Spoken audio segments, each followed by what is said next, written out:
Bismillahirrahmanirrahim. Assalamualaikum warahmatullahi wabarakatuh.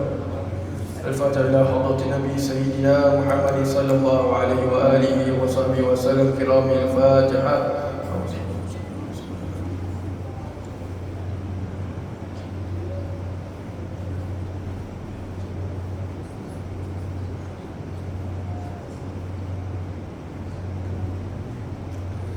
Bismillahirrahmanirrahim.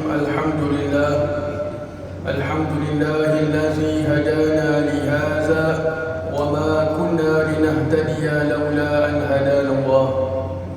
Alhamdulillahi rabbil alamin hamdan yuwafi ni'amahu wa yukafi'u mazidah. Ashhadu an la ilaha illallah wahdahu la sharika lah wa ashhadu anna sayyidana Muhammadan abduhu wa rasuluh. Allahumma salli wa sallim ala sayyidina Muhammadin miftahi babi rahmatillah adada ma fi ilmillah salatan wa salaman daimaini bidawami mulkillah wa ala alihi wa sahbihi adada kulli dharratin alfa marra. Allahumma salli wa sallim ala nuril anwar wa sirril asrar wa tiryaqil aghyar wa miftahi babil yasar سيدنا ومولانا محمد المختار وآله الأطهار وأصحابه الأخيار عدد نعم الله وإفضاله. سبحانك لا علم لنا إلا ما علمتنا إنك أنت العليم الحكيم. رب اشرح لي صدري ويسر لي أمري واحلل عقدة من لساني يفقهوا قولي.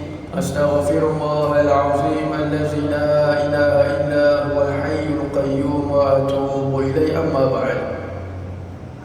Alhamdulillah, puji dan syukur kita kepada Allah Subhanahu wa taala atas limpahan kurnia-Nya.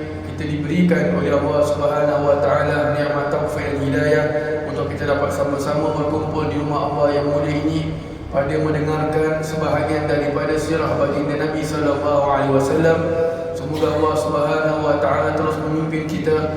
Semoga Allah Subhanahu wa taala terus memberikan kepada kita ilmu-ilmu yang bermanfaat yang dapat mendekatkan diri kita kepada Allah Subhanahu wa taala, dan semoga Allah Subhanahu wa taala menerima semua amalan-amalan kita dan mematikan kita semua dalam keadaan husnul khatimah. Amin ya rabbal alamin. Alhamdulillah, kita kembali pada pelajaran sirah nabawiyah, di mana pada minggu yang lalu telah kita menerangkan secara ringkasnya berkenaan dengan kewajipan berpuasa dan zakat fitrah, di mana secara ringkasnya pada tahun kedua hijrah di bulan Syaban turunlah perintah melakukan puasa dan kewajipan mengeluarkan zakat fitrah di bulan Ramadan. Sememangnya baginda dan para sahabat sudah terbiasa berpuasa 3 hari pada tiap-tiap bulan. Pada permulaan perintah berpuasa, umat Islam boleh memilih sama ada berpuasa ataupun mengeluarkan fidyah, kemudian dimansuhkan. Jadi awal sekali secara ringkasnya kita dah lalu minggu lepas bahawasanya perintah melakukan puasa dan juga mengeluarkan zakat fitrah ini berlaku pada tahun kedua hijrah. Pada tahun kedua hijrah, perintah puasa di bulan Syaban dan perintah zakat fitrah itu di dalam bulan Ramadan. Baik. Dan pada ketika itu umat Islam, terutama baginda sallallahu alaihi wasallam, memang sudah terbiasa untuk berpuasa pada tiap-tiap bulan 3 hari. 13, 14 dan 15 hari bulan mengikut kalender hijrah. Subhanallah. Dan kemudian pada permulaan perintah berpuasa, Allah Subhanahu wa taala memberikan pilihan. Sama ada orang itu nak berpuasa ataupun boleh dia memilih untuk mengeluarkan fidyah. Kemudian dimansuhkan, hukum tu cancel, bermakna dah tak boleh buat lagi. Semua kena puasa, tak boleh ada pilihan. Baik. Adapun zakat fitrah, maka ia disyariatkan 2 hari sebelum Aidul Fitri, dan kewajipan ini disyariatkan setelah disyariatkan solat sunat Aidul Fitri, sebelum disyariatkan zakat harta yang berlaku pada tahun kedua hijrah juga.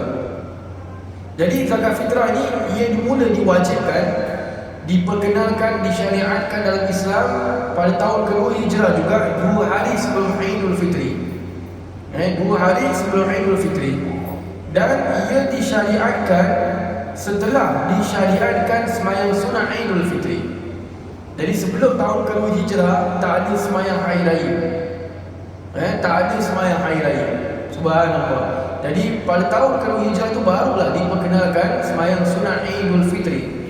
Dan Nabi SAW semenjak disyariatkan sembahyang sunat Idul Fitri, baginda tidak pernah meninggalkannya sampai baginda pulang ke rahmatullah.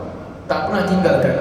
Sebab tu mazhab Hanafi mengatakan bahawasanya sembahyang sunat hari raya Idul Fitri hukum dia wajib. Kerana based on perbuatan Nabi, Nabi tak pernah tinggalkan. Kalau dia sunat, Nabi pernah tinggalkan. Tapi ni seolah-olah dia macam wajib. Nabi tak pernah tinggalkan sembahyang sunat Idul Fitri dan juga Idul Adha. Baik. Jadi kemudian kewajiban zakat fitrah ini sebelum disyariatkan zakat fitrah, zakat harta. Ulama tidak dapat memastikan bila terjadinya pensyariatan zakat harta. Bulan Syaban ke, Ramadan ke, Syawal ke, wallahu a'lam. Tapi ia terjadi setelah zakat fitrah. Baik. Jadi inilah secara ringkasnya apa yang kita lalu minggu lepas. Ada pun kalau kita mendengar kat sini ada perbezaan, ada kata 2 hari di sini dan sebagainya. Ini adalah memang selalu terjadi khilaf di antara ulama. Maknanya benda ni boleh terjadi, ada pendapat kata 3 hari, ada kata seminggu dan sebagainya. Subhanallah, benda ni bukan benda yang kita kata kalau kita ingkar benda ni boleh masuk termasuk orang yang keluar daripada agama Islam, tak. Ini memang confirm ada selisih ulama. Subhanallah. Jadi selesai kita membicarakan berkenaan yang kewajipan berpuasa dan juga zakat fitrah. Kita beralih pada tajuk yang baru, tajuk yang sangat-sangat important dalam kita mempelajari sirah Nabi SAW, iaitu peperangan Badar Al-Kubra. Untuk pengetahuan para jemaah sekalian, peperangan Badar ni adalah peperangan yang terbesar. Peperangan Nabi SAW yang pertama, bermakna terjadi perkelahian, peperangan antara umat Islam dan juga orang-orang musyrikin. Yang kita kata the battle, betul-betul terjadi battle tu pada peperangan Badar. Dan ia dinamakan Badar Al-Kubra kerana pada peperangan Badar ini terjadilah betul-betul punya persaingan. Subhanallah. Dan sebab tu peperangan Badar ini merupakan peperangan Badar yang terbesar, atau peperangan yang terbesar lah in general. Orang-orang yang mendatangi peperangan Badar ini, ia mempunyai kelebihan ataupun kedudukan yang tinggi di sisi Allah Subhanahu Wa Taala. Mempunyai kedudukan. Allah Subhanahu Wa Taala mengatakan kepada orang-orang yang mengikuti peperangan Badar ini, Allah mengatakan if'alu ma syi'tum, buatlah apa yang kamu sukai kerana aku telah mengampunkan kamu semua. Dan kedudukan dan status Allah cuma beri pada orang yang ikut pada peperangan Badar saja. Allah sampai katakan buatlah apa kamu nak, semuanya kamu aku dah ampunkan. Subhanallah. Dan that status, subhanallah, orang-orang yang ikut serta dalam peperangan Badar ni dia ada kedudukan yang tinggi dalam Islam. Kalau kita melihat nanti ada salah seorang daripada sahabat Nabi SAW, beliau memberikan rahsia orang-orang Islam kepada orang-orang musyrikin. Kira macam pada kita macam belot lah. Subhanallah. Jadi beliau kirimkan surat tu melalui diikat pada rambut perempuan. Perempuan tu dihantar ke Mekah. Nak dihantar ke Mekah.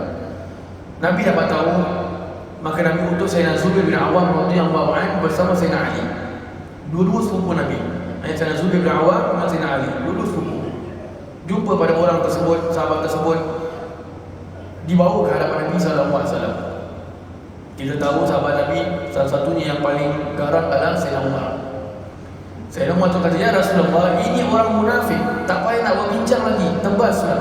Senang je. Sayyidina Umar main full stop, period. Tebas, settle, tak payah fikir. Kata Nabi, nanti dulu, ini orang, ini sahabat kita ni, dia pernah ikut peperangan Badar, maafkan dia. Due to dia punya significant place pernah ikut peperangan Badar, Nabi SAW close one eyes. Pasal apa? Pasal pernah ikut perang Badar.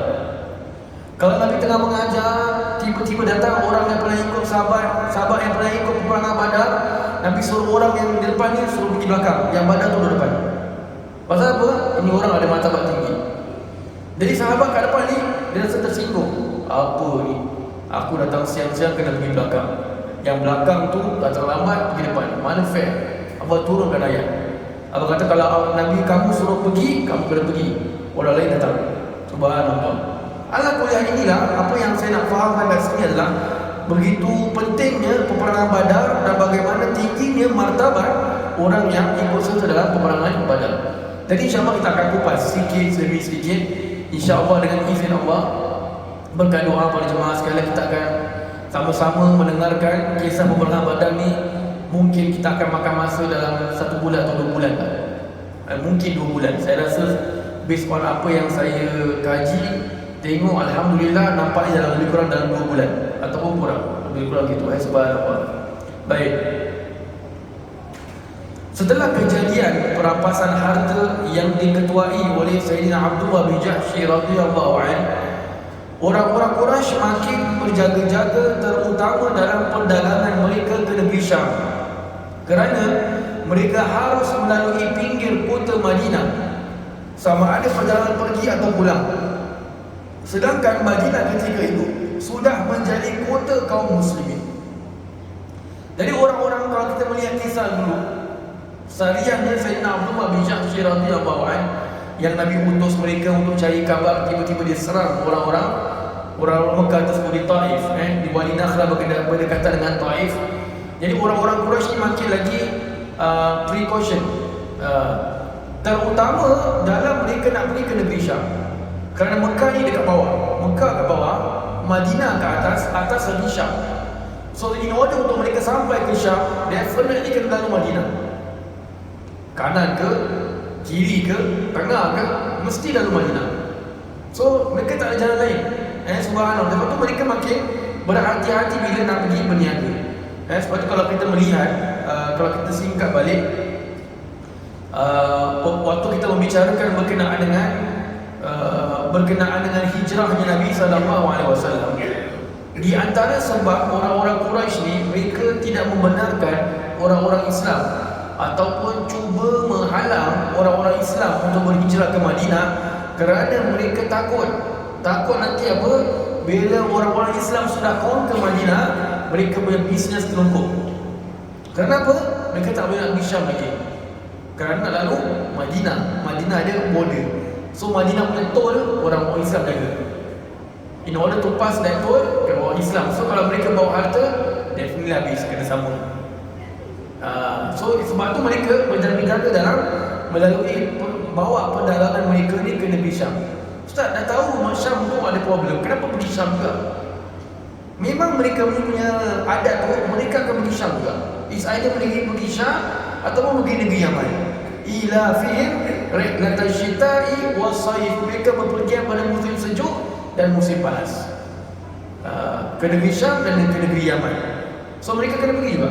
Subhanallah. So ini kita bawa lagi cerita berkenaan dengan yang cerita-cerita ni adalah daripada kita kata demi epilog, mukadimah, pembukaan macam mana boleh lead tu pada peperangan Badar. Subhanallah.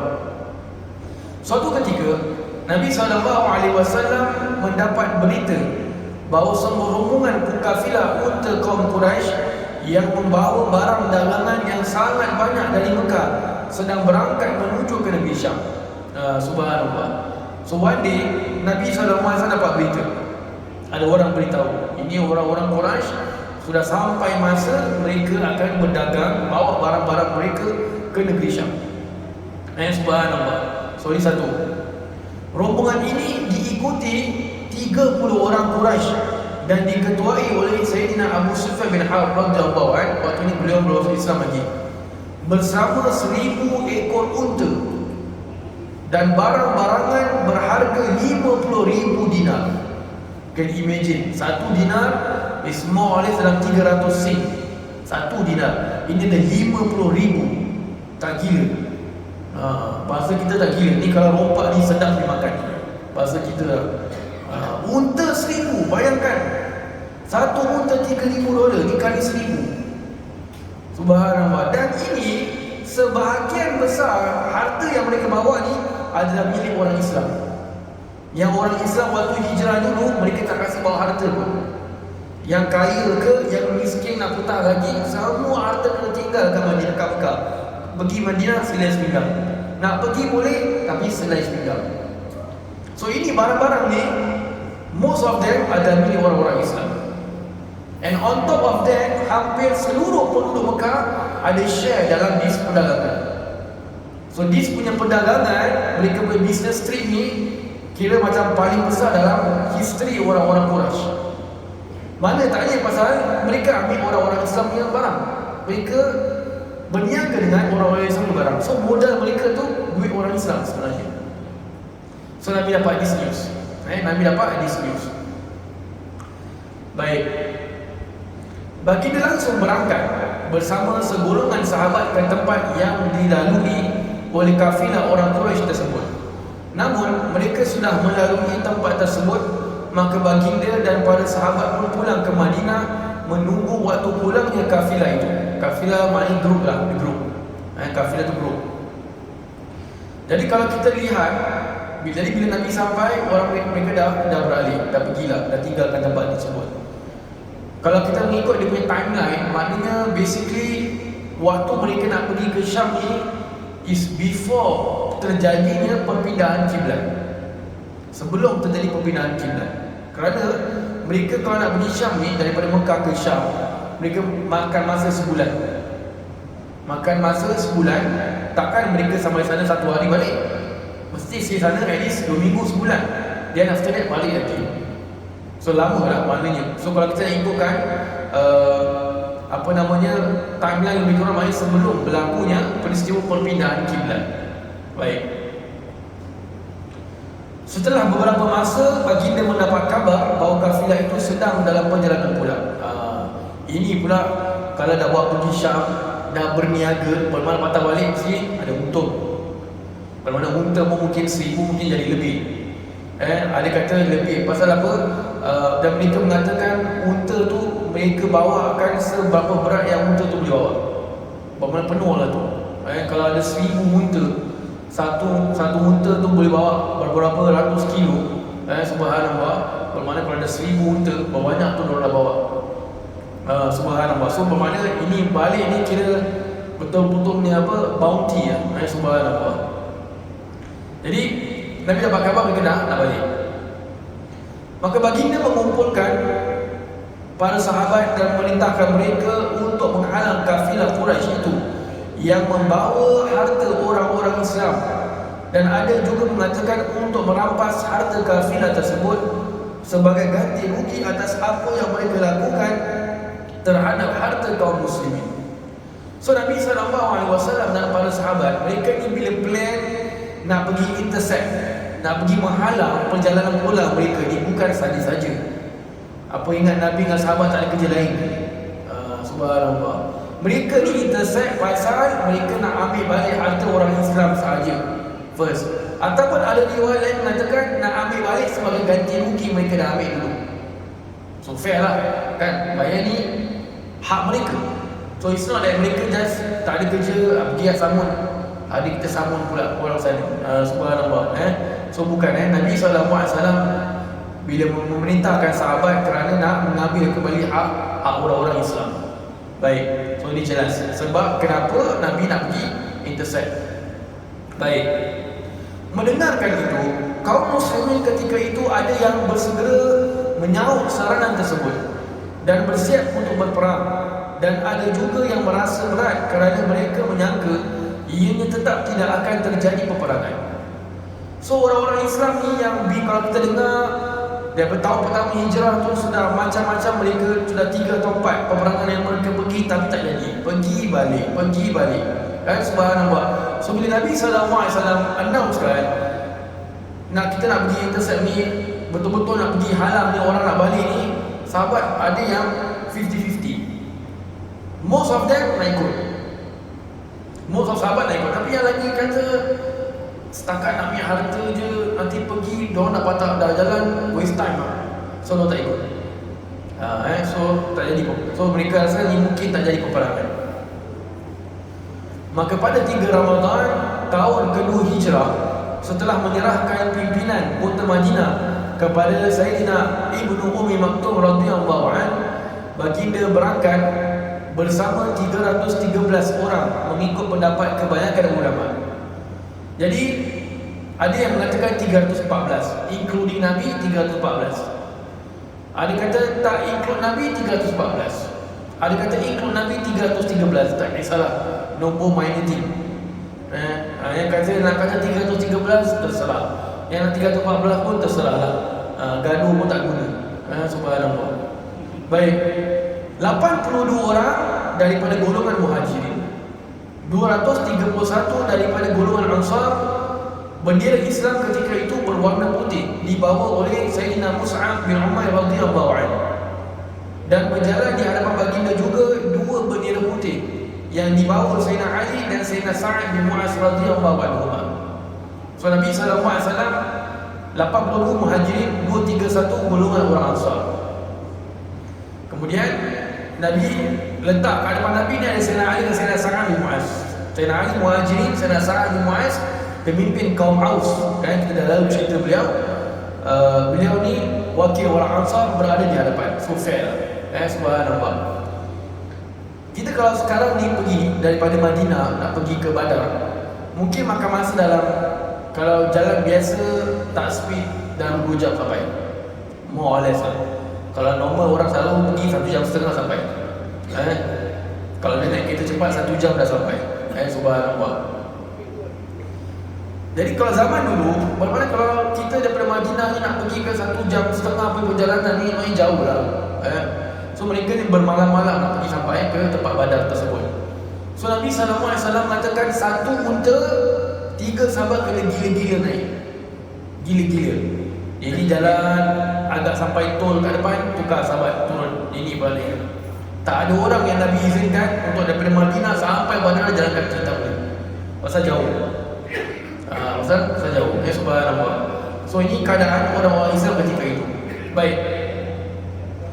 Pada masa yang sama, apabila rombongan Quraisy itu sudah mendekati kawasan Hijaz, Sayyidina Abu Sufyan mula bertanya-tanya tentang kaum muslimin kerana takut kepada Rasulullah SAW dan kaumnya.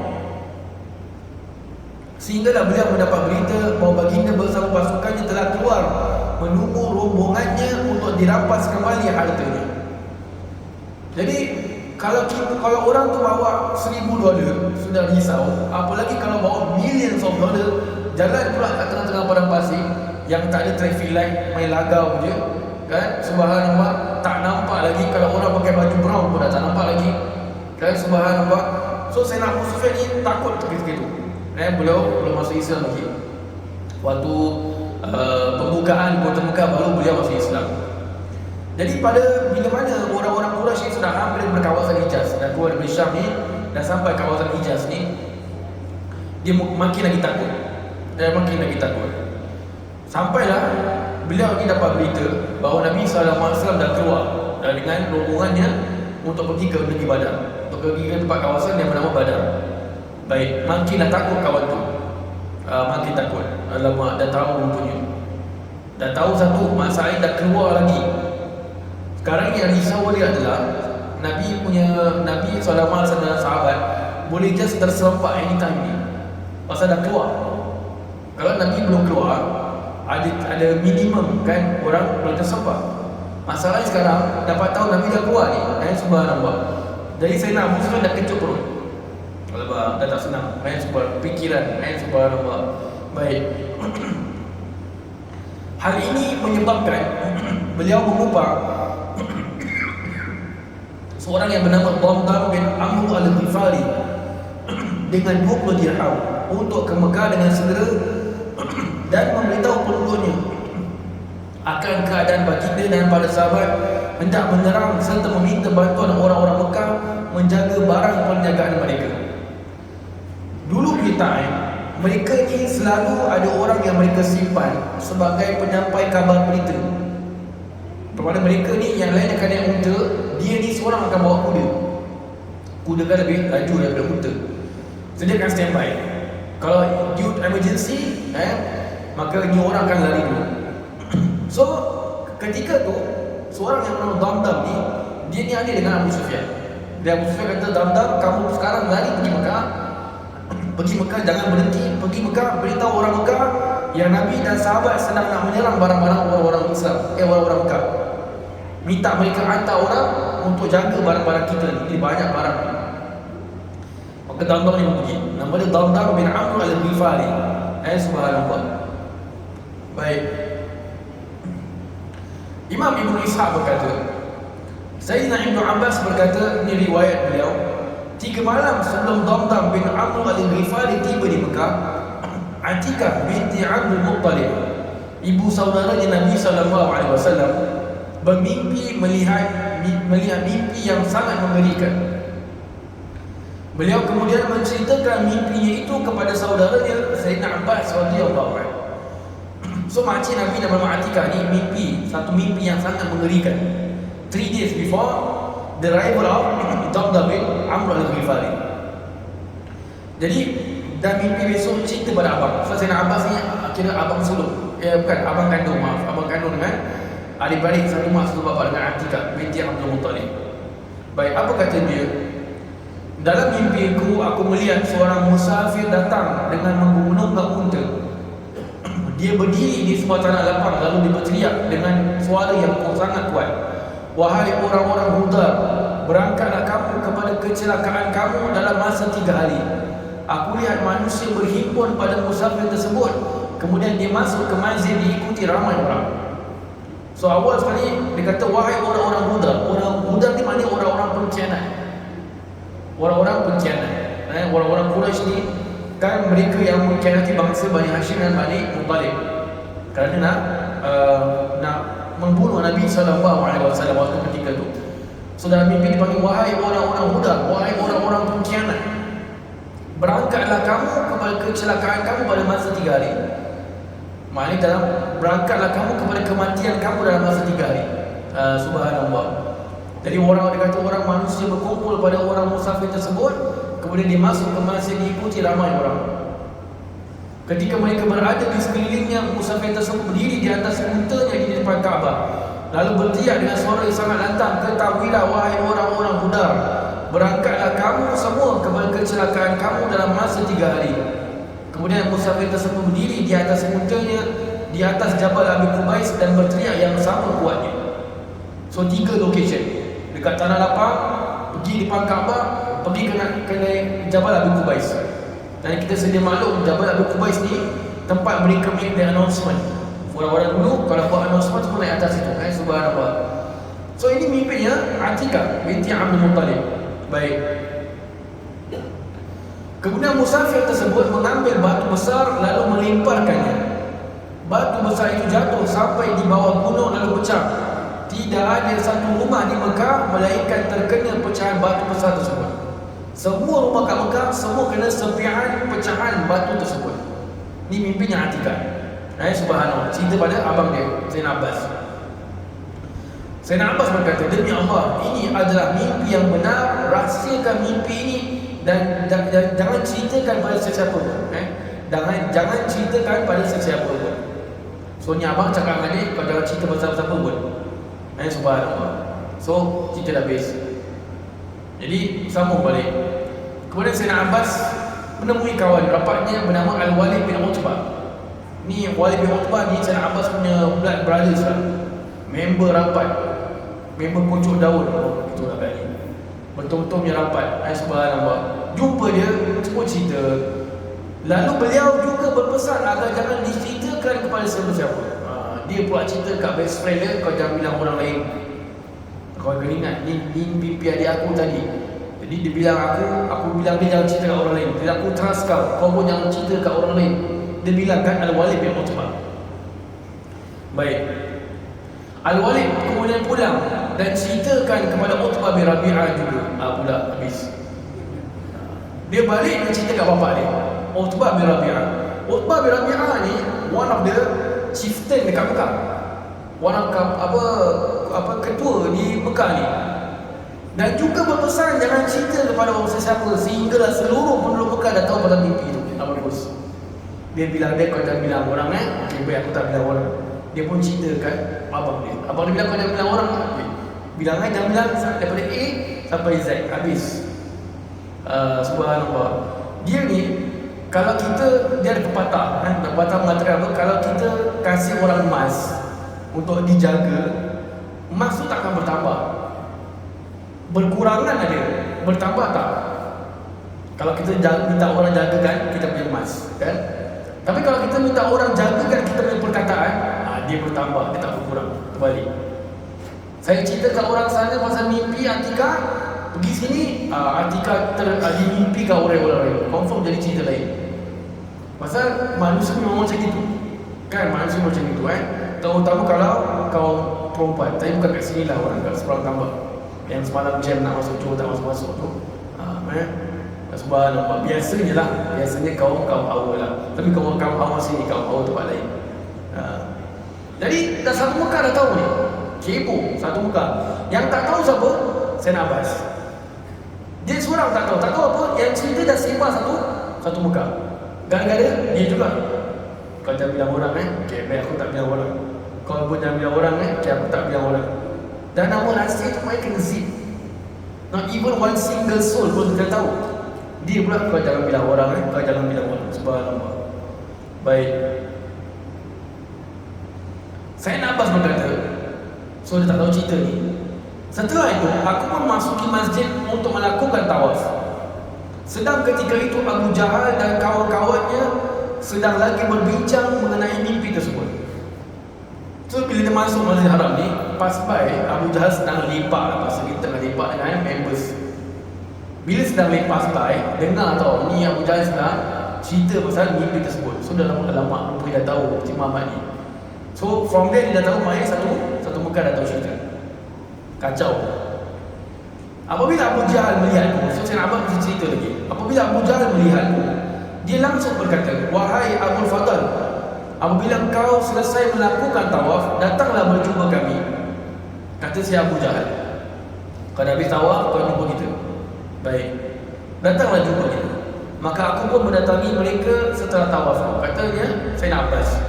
Baik.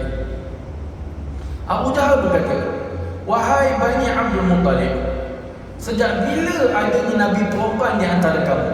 Abu Jahal punya suara selalunya pedas. Sejak bila ada Nabi perempuan di kalangan kamu ni? Dari kalangan Bani Muttalib, Abdul Muttalib. Bani Abdul Muttalib banyak keluarga anak-anaknya Abdul Muttalib. Kita jangan confuse, dia ada Bani Muttalib dengan Bani Abdul Muttalib. So two different clan. Two different clan. Bani Abdul Muttalib from Bani Hashim. Lain.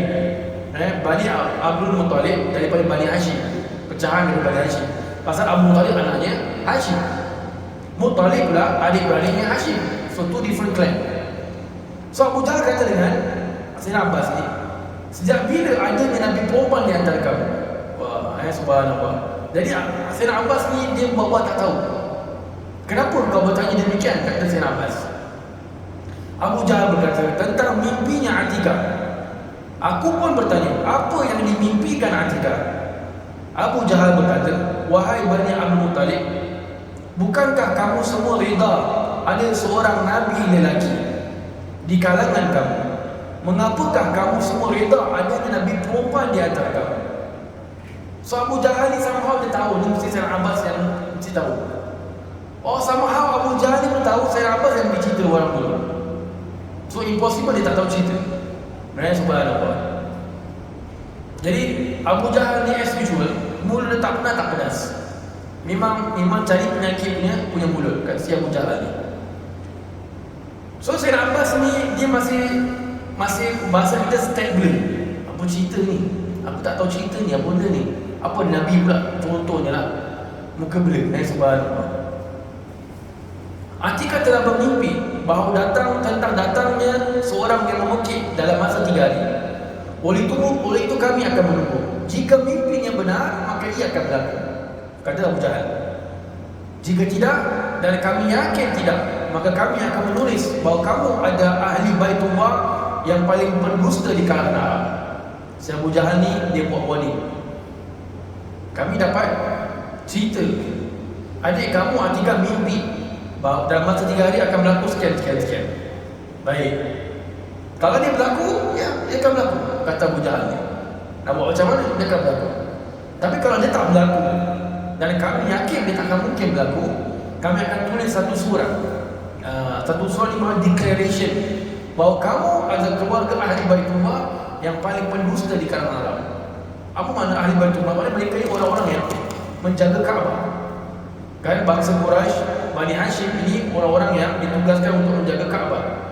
So Abu Jahal nak buat declaration bahawa ini Bani Hashim ni keluarga yang paling suka berdusta di kalangan orang-orang Arab. Dia Sayyidina Abbas ni marah.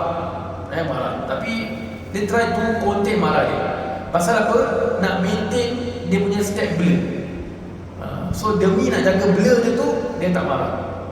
Ya ke apa dia jadi ni? Subhanallah. Step tak tahulah, subhanallah. Ni Sayyidina Abbas. Maka aku berkata demi Allah, Abu Jahal ni tidak ada apa-apa orangnya.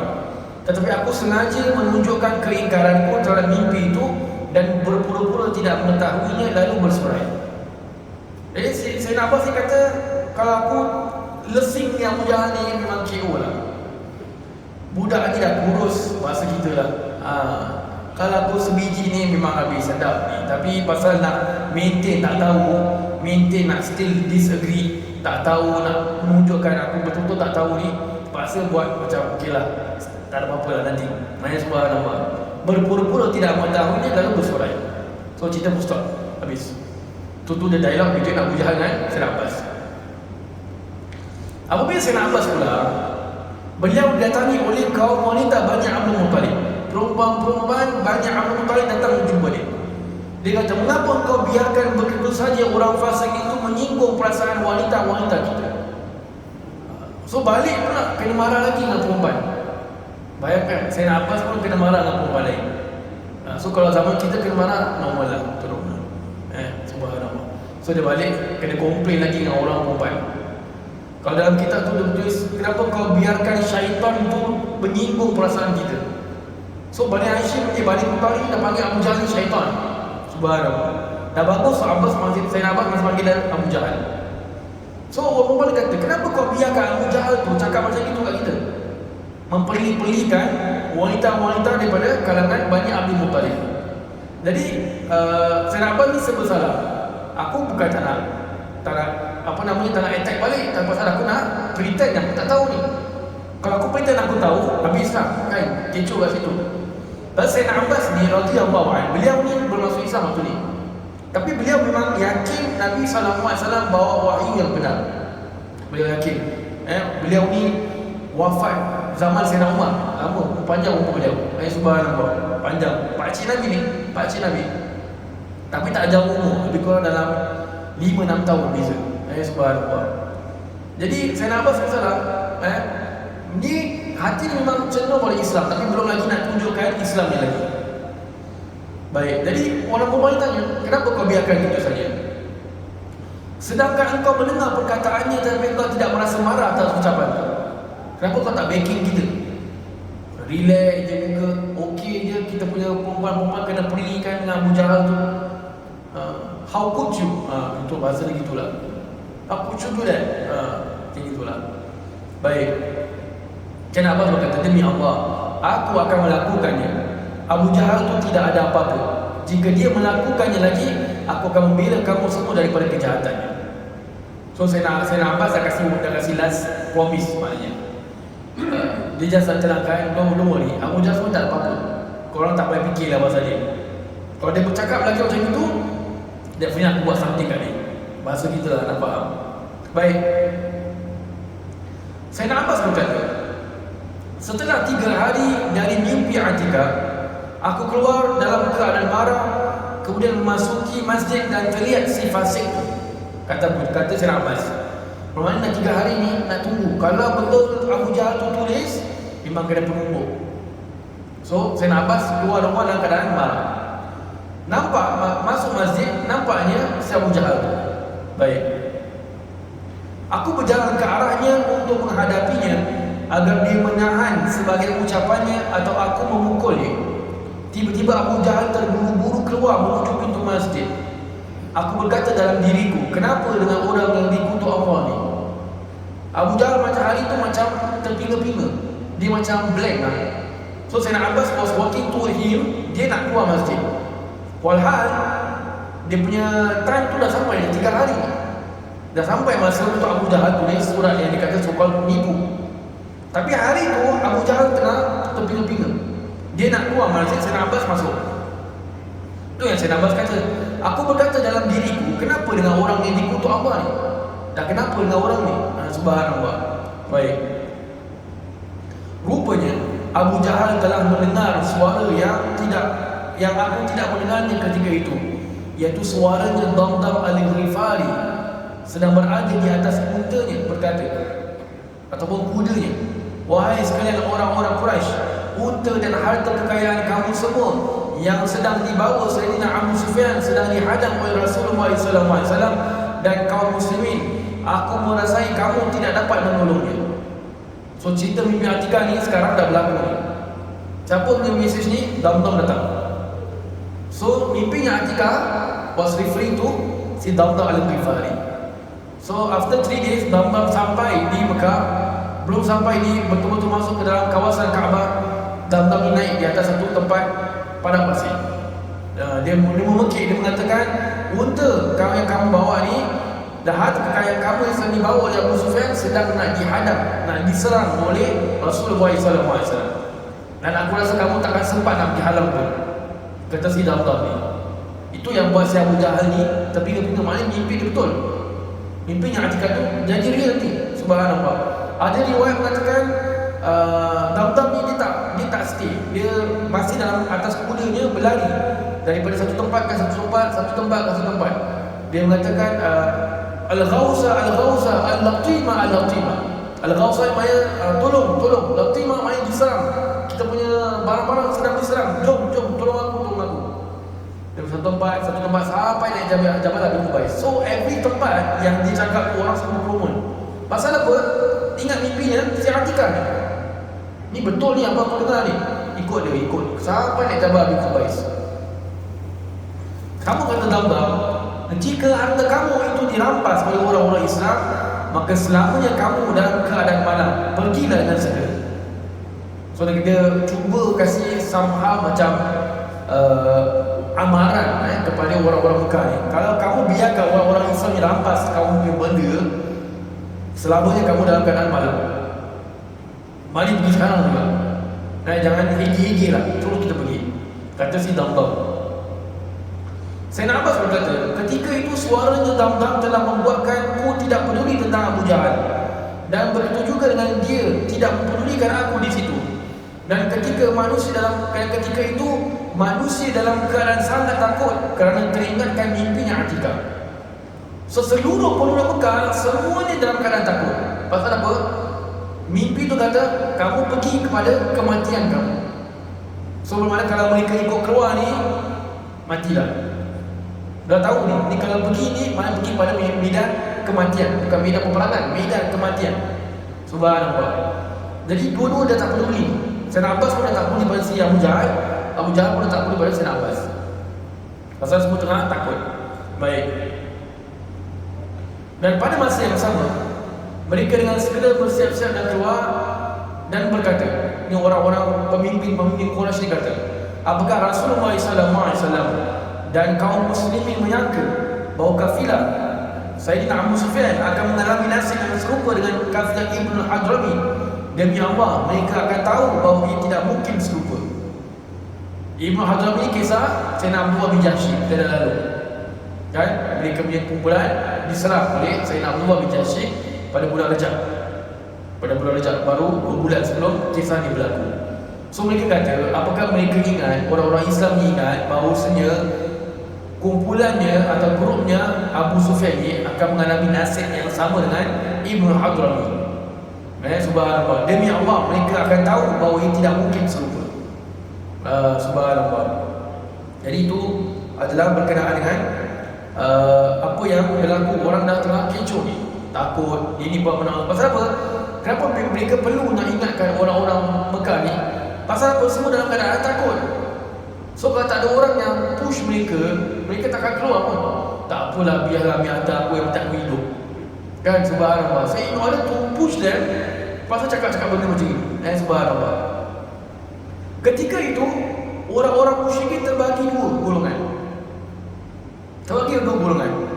Ada yang sendiri ikut keluar, ikut pergi perang, dan ada yang mencari orang untuk menggantikan diri mereka. Tak ikut, tapi orang lain gantikan. Penakut lah. Penakut. Ada yang tak apalah, ni barang aku mati-matilah, penting barang aku dapat selamat. Yang satu lagi, kau pergikan untuk aku ni, aku bayar kau pergi, jadi aku tak payah pergi. Tahu tak apa? Tahu tak apa? Setiap daripada ketua suku Quraisy menyuruh kaum mereka dan mereka turut serta dalam peperangan ini. Sehingga Sayyidina Suhaib bin Amr radhiyallahu anhu berkata, ini pun beliau ketika ini belum masuk Islam lagi.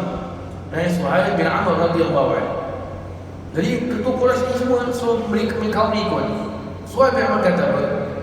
Wahai kaumku sekalian, apakah kamu hendak membiarkan hartamu diambil oleh Nabi dan kaumnya dari Madinah? Siapa yang memerlukan duit untuk membeli perkakas peperangan, maka ini duit aku. Siapa yang perlukan binatang tunggangan, maka ini binatang-binatang milikku. Ambillah dan pergilah mengambil harta kita semua. Maknanya ni, semangat ni. Kalau tak ada duit nak beli pedang, aku kasih duit, pergi beli pedang. Tak ada alasan. Tak boleh lah, minyak saya tak ada minyak, macam mana nak pergi? Tak ada ni duit minyak, pergi lah, topok minyak. Johor Jam, tak cukup minyak nak pergi. Untunglah, pergi Shell depan situ ya, aku bayarkan, sponsor. Nak kata apa ni, tak apa, orang cakap je aku kasih duit. Pasal dia pun orang the chief dekat dalam Kota Mekah juga. Sayyidina Suhaib bin Amr radhiyallahu anhu. Ala kulli maknanya mereka ni betul-betul tengah, yang penting kamu semua pergi perang. Yang penting kamu ikut pergi perang. Jangan semua ketinggalan. Subhanallah. Baik. Siapa yang perlukan binatang tunggangan, ambil. Ini binatang-binatang aku ambil buat tunggangan. Subhanallah. Baik. Semua pemimpin Quraisy ketika itu sudah bersiap hendak keluar, kecuali dua orang yang tidak mahu, iaitu Abu Lahab dan Umayyah bin Khalaf. Abu Lahab pakcik Nabi dan Umayyah bin Khalaf. Umayyah bin Khalaf ni bekas tuannya Sayyidina Bilal bin Rabah radhiyallahu anhu. So ni dua tak ikut. Pasal apa? Kecut. Kecut. Subhanallah. Baik. Abu Lahab ketika itu tidak mau ikut kerana teringat mimpi adiknya Atikah, kerana dia mengatakan mimpinya Atikah itu tidak pernah salah. Maka dia meminta Al-As bin Hisham untuk menggantikan tempatnya. So Abu Lahab ni, dia yakin mimpi adik itu betul. Adik-beradik, dia kata Atikah dia bermimpi tak pernah salah. Dia kalau mimpi baik, kalau cakap benda tu lah akan berlaku. So dia takut. So Abu Lahab ni kecut perut dia, betul lagi kecut. Lagi adik-beradik, adik aku sendiri yang mimpi lagi kecut. So dia cari hilang, dia upah siapa? Al-As bin Hisham untuk gantikan tempat dia. Baik.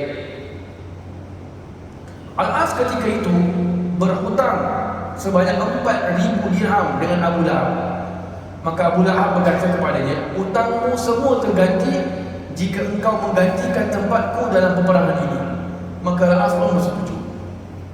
Jadi Abu Lahab ni cari cat. Dia panggil Al-As bin Hisham ni, kata, kau kan ada hutang kat aku 4,000 dirham. Bayangkan sikit kalau satu dirham lebih kurang dalam $15 sih nowadays, kali 4,000, banyak tu. 15 kali 4,000, kira sendiri lah Lepas sirah ni boleh kira sendiri. Banyak. Jadi kurang-kurang kalau nak bayar pun terkial-kial lah sikit. Jadi Abu Lahab kata, hutang kau dengan aku ni kira settle, dengan syarat kau gantikan tempat aku pergi perang Badar. Jadi Al-As pun kata, okey lah, never mind, tangguh lah. Siapa nak pergi bayar lebih banyak gitu, never mind, aku pergi. Subhanallah. Kemudian lagi satu orang siapa? Umayyah bin Khalaf. Tu kita sambung ke depan, insya-Allah. Wallahu a'lam bishawab. Jadi surah Al-Asr dan tasbih kafaratul majlis. Sallallahu alaihi wasallam wa ala alihi wasallam.